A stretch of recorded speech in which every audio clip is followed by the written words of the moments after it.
Hello, everybody. My name is Professor Dr. Wolfgang Georg Arndt. I'm the CEO of COTRI, China Outbound Tourism Research Institute, and this is the editorial of our weekly magazine, COTRI Weekly, of 27th of April 2021. Well, last week I got an inquiry on LinkedIn from a concerned British hotel owner saying, I've been told on the hotel Grapevine that China has stated that citizens are not allowed to travel abroad for leisure until June 2022. Is that true? My answer to the gentleman read like this. This grapevine seems to be rather poison ivy. The Chinese government has stated several times that they support the restart of international tourism, and bubbles, for instance, with Hong Kong, are supposed to start soon, actually with Singapore at the end of May. And as we are talking about 500,000 Chinese are traveling every month to Macau without any quarantine. Also, for example, a major short rental company, well, you know which one, just yesterday told me that they reckon for Japan and South Korea to restart business with Chinese guests in the third quarter of 2021.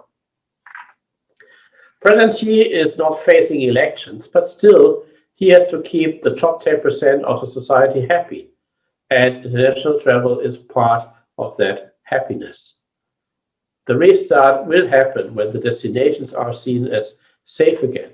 So it is up to us when the Chinese will start to travel again. That was my answer.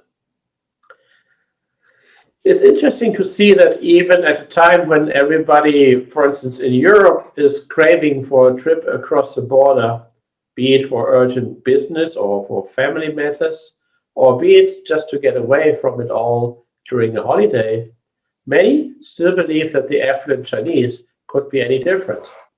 Of course, we all want to feel relatively sure that no harm can come from the exposure to other travelers and new contacts in the destinations.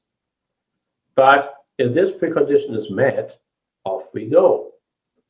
The travel bug bit the Chinese 2 decades ago, and even with domestic tourism gaining some more prestige during the period of closed borders, international travel is still part of the consumption pattern for everybody in China who can afford it. At the same time, many DMOs and NTOs are following a policy of working with the traditional markets for 2021, rather than using the opportunity to use the crisis to develop policies for access to new markets, both in terms of geography as well as in terms of purpose of visit or level of spending. Both the pledges for a new, more sustainable tourism and the memories of the problems and challenges of over-tourism, seasonality, and low margins coming with the traditional markets seem to have been forgotten. The strategic advice, never let a good crisis go to waste, given first by Niccolo Machiavelli and popularized by Churchill, obviously has not reached them. Yes, many destinations had bad experiences with the Chinese source market before the pandemic, getting huge numbers of arrivals. However, these visitors then staying only for a short time and spending, except for some luxury travelers distorting the averages, less than other markets on accommodation or local food, with their tour operators in China forever on the lookout for lower and lower prices. The consequence, however, is not to shun this market, but the opposite, to provide services and products for the growing part of the source market willing to spend more and to stay longer if only the right offers are made, fitting their specific needs. Result?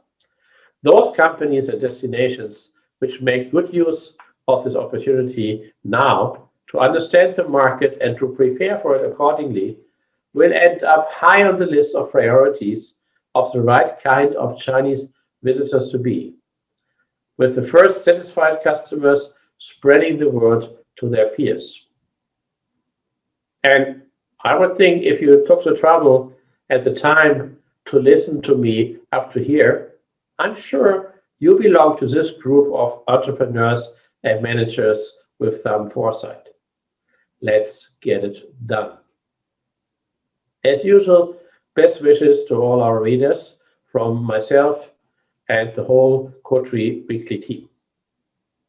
But let me add that for the COTRI Weekly in the past months, we had the big help of our member teacher Pam, or Ann for short. So we are very thankful for her diligent and successful work.